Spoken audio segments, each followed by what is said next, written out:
Welcome back to Anime Clutch Artists, where I go over characters who aren't the main character, but should be respected as if they are. And today, we're going over one of my personal favorites, Popp, from Dragon Quest, The Adventures of Dai. I do recommend you watch this show. It goes hard. It's a remake of an older show that completely adapts the manga and kind of completes what the old version does and upgrades the visuals a lot. It's a banger for sure. It's only 100 episodes. Check it out. So now that we got that out of the way, the plot to this show is main character Dai has to defeat Dark King Vern, who plans on destroying the human world and avenge his fallen teacher, Avon, fallen in air quotes, after he gets bodied by his old nemesis Hadlar, whom legendary hero Avon had already killed years prior. The whole thing's one big adventure. Dai is the leader of a party including Mom and Popp, and I'm not gonna lie to you, starting at the beginning of the series, this man Popp was kind of a hoe. He was an okay mage, he lacked focus, he ran away from fights, he was kind of a coward, and then he locked in, and from there on, you couldn't stop that man. An early example of this is when Popp and Dai take on Crocodile, where after the gang's initial encounter with Crocodile,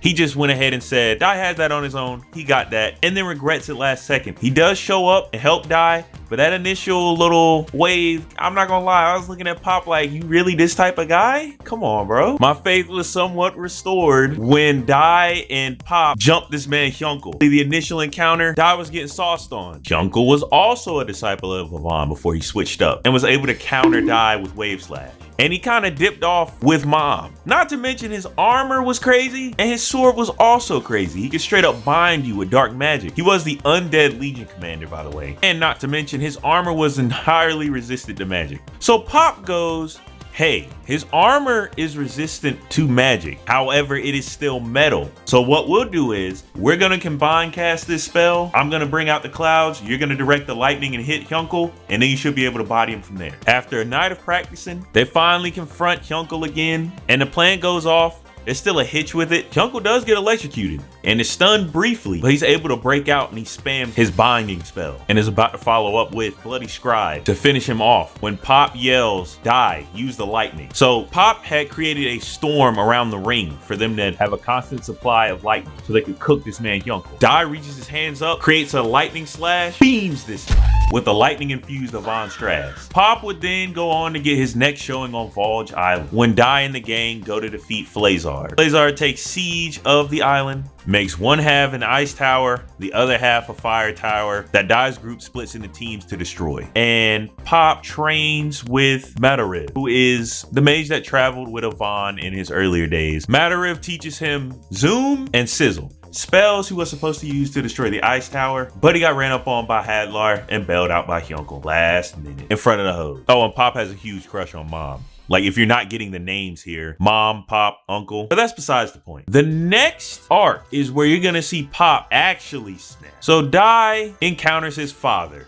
Baron, who is the commander of the Dragon Legion. He is a Dragon Knight, a mixture of human, dragon, and demon. There's only one that can be born at a time every sort of years. The problem with this is Dai is Baron's son, which makes Dai kind of an anomaly. There are two Dragon Knights alive at the same time, which is unnatural. Baron, who actually is a menace to society, could care less about King Vern. His whole mission is to get his son Dino, not Dai, his real name's Dino, sounds kind of goofy, but we ball, and forcibly take him back with him. Dai goes, you're a goofy. No, Baron did not like that. So Baron and Dai duel, and it goes terribly. Not only does Baron crush this man with Giga Break, he resonates his Dragon Crest with Dai's and destroys his memory, gives that man amnesia, and then he dips off like he ain't do nothing to go regain his strength, then lets his crew free, which are the Dragon Riders. They're going around hoeing left and right. So the gang is held up in a cabin with Dai basically being a potato. They lost hope. So this man Popp goes, I'ma head out. I think I'm done here. I can't help y'all.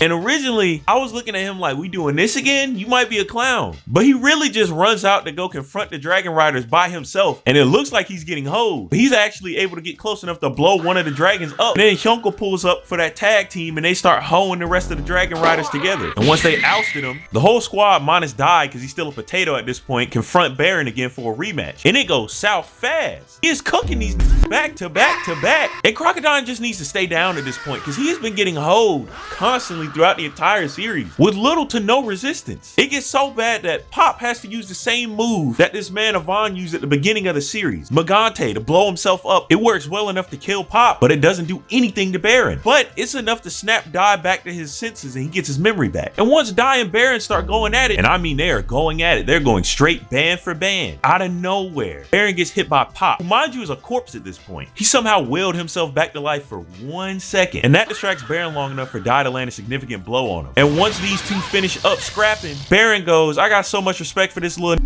I'm gonna bring him back to life. And he gets a free reboot card. After a couple detours, you know, Dai being lost for a bit, Popp himself almost getting assassinated, Hadlar's elite royal guard being deployed, Baron linking up with Dai to go run a mission only to get killed, Dai destroying a whole sentient castle with a new sword. In between all of the chaos, Popp learns probably the most devastating move in his arsenal, Medora, which is basically a big eraser cannon. And when I say eraser cannon, if you're hit by this, you're just gone. I mean, I'm not surprised he was able to learn it, seeing as he had already mastered 5 finger flares, which is basically a nuclear high five that shortens your lifespan. All right, so we've reached the final stages. Vern's castle appears in the sky, and the remaining humans plus Dai and his group plan to assault Vern's palace and take him out. Here's where my boy loses a bit of stocks. It's 100% due to the mangaka's decision to hold this man Popp when it comes to Mom. So Vern's castle has a barrier around it, and in order to dispel it, all of Yvonne's disciples have to do a ritual and cast a spell named Cane Glimmer. Everyone also has to have their insignia of Yvonne active, which is denoted when the insignia glows after that disciple displays their specific trait. Example, Dai is brave, his glows blue, stands for bravery. Popp's is courage. He's a pretty courageous guy every once in a while. But in order to get his insignia to glow, this man has to admit in front of everybody, including a woman who was deeply in love with him, that he likes Mom. Mind you, this chick that initially liked him just jumped in front of a poison dart and almost died for him. And Popp learned this the day of, when they were trying to go up to that man's castle. So days beforehand, everybody already had their insignia and it was glowing. He didn't know what he was doing wrong. And not to mention, Mom literally walked up on him and was like, yo, I like Hyunkel. He likes another chick. I don't know how to handle these feelings. What's your advice? Why did they hold him this bad? And there's layers to this, because Hyunkel actually likes Mom. And by the end of the series, we don't know if Popp even ended up with Mom, because she still kept holding him throughout the entire thing. Yeah, whatever. Let's just get back to the main plot here. Once the gang is up top on Vern's palace, they immediately get split up and have to take on Hadlar's elite guard while Dai takes out Hadlar. Popp's opponent is Sigma. Sigma is based off the Knight chess piece, and he's a close quarters type of guy. He can detach his limbs and things of that nature. This Popp finesses this nigga Sigma in the craziest way possible. So they're scrapping, they're going dumb. Popp has this new weapon called the Black Rod. It's basically a staff that extends like Goku's power pole. Sigma has this item that he uses to reflect spells. He keeps it hidden in his chest at all times. Popp uses his wand like a crowbar and yeets that hoe out of his chest. Popp goes to line this man Sigma, and then he closes the gap, hits this man Popp with a gut check. But that don't work. Popp turns around, heals himself, fires another Medora, but he doesn't shoot at Sigma. He hits that reflector that's on the ground. It ricochets off, fires back at Popp. This man Sigma grabs Popp, puts him in a full Nelson. Sigma kicks this man Popp into his own move. Popp cancels that hoe, lines up another Medora, and snipes this man. Everyone else collapse their targets. It's up to Dai now to take out Hadlar, and he cooks that man. But Hadlar, Dai, and Popp get finessed in the process. Vern places a trap under them that puts them in a dome. The dome cooks anyone that's placed in it and slowly contracts. With the help of Hadlar, they're able to buy enough time for Popp to shoot a Medora to the top and allow this man Dai to escape. Dai's out. The problem is that Popp and Hadlar are still stuck in the dome. Then magically, this nigga Yvonne shows up out of nowhere. When I first saw this, I thought he was a ghost. No, he never died at the beginning of the series. It's explained that he wasted all his magical power and then he went in a dungeon and made it to like floor 100 and some change. Which I'm like, okay, but like, really, dog?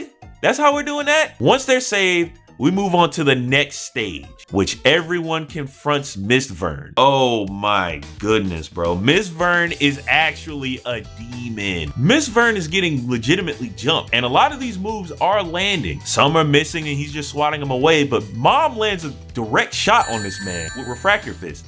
and he just eats it. And it's like his body is completely frozen and he's not feeling any of the damage they're inflicting on him. So the thing with Miss Vern is, he's stronger than Vern. That is because he's actually a vessel for Vern. His true power is crazy. This man was running a 3v1 against Larhart, Crocodile, and this man him, and he was hoeing them. Luckily, Crocodile didn't run in to scrap this man and attack from a distance, because we all know he would have got hoed even worse than he already did. Then he's confronted by Beast, which is this unassuming dude and Kempo master who taught Mom how to fight. And then he starts putting his hands on Miss Vern. He ain't got no upper hand or nothing. He's just running a fade, so Popp could load up a Medora and take him out. This man, Miss Vern, finesses this dude Beast, palms his head like a basketball and uses him as a human shield. Popp goes, "Hey bro, I might have to sacrifice you for this." Shoots off Medora. Immediately, within milliseconds, pops out with a zoom, catches Beast, kicks off of this man Miss Vern and goes to slide. This man Miss Vern, eyes still closed, redirects that hoe at both of them, and it looked like it was wraps. But Popp hit another zoom at the last second. But if that had landed, this would have been an entirely different video. And while this is going on,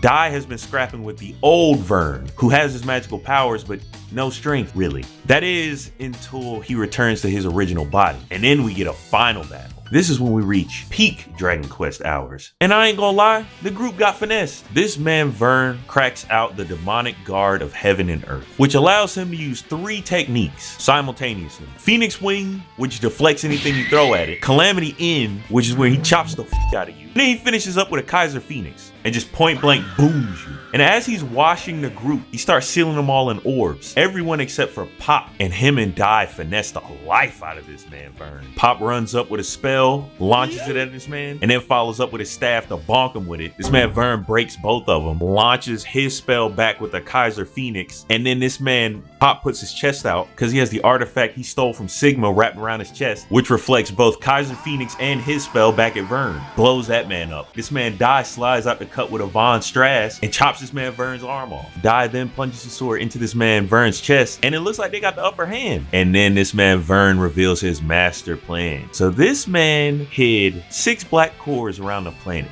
These are so strong that they can completely destroy the Earth. They're basically nukes. In fact, this is the exact item they used to body Baron. And this demoralizes this man Dai to his core, because yeah, they could beat Vern, but they would not make it in time to stop those bombs from going off. It was looking grim for a moment, because realistically, all they could do was watch. And then that's when Popp drops the coldest speech a nigga of only his caliber could drop. Let me give you the rundown. Yeah, we got a short time span here compared to you godlike beings. We have 50 plus years, which to you may not be much. So we got to put in maximum effort, whether it be 50 years or 5 seconds. We're going to burn up whatever remaining time we have to smoke you right here and now. And then Dai sits back up. He's like, "My nigga, I was tweaking. I'm locked in now." And then both of them rush this man. Vern tries to respond with a Kaiser Phoenix. Nope. This man Popp rips it apart with his bare hands. And Dai gets to swinging on this. They get to boxing. And this is where I'm going to have to end the video, because Dai basically takes the show from here. Popp does show up for a crucial moment, but if I tell you what that is, I'd be spoiling it for you. I don't want to spoil the end. Watch the series. It's only 100 episodes, and this series is called Anime Clutch Artists, not Diver Recaps the Story. And if you made it this far, thanks for watching.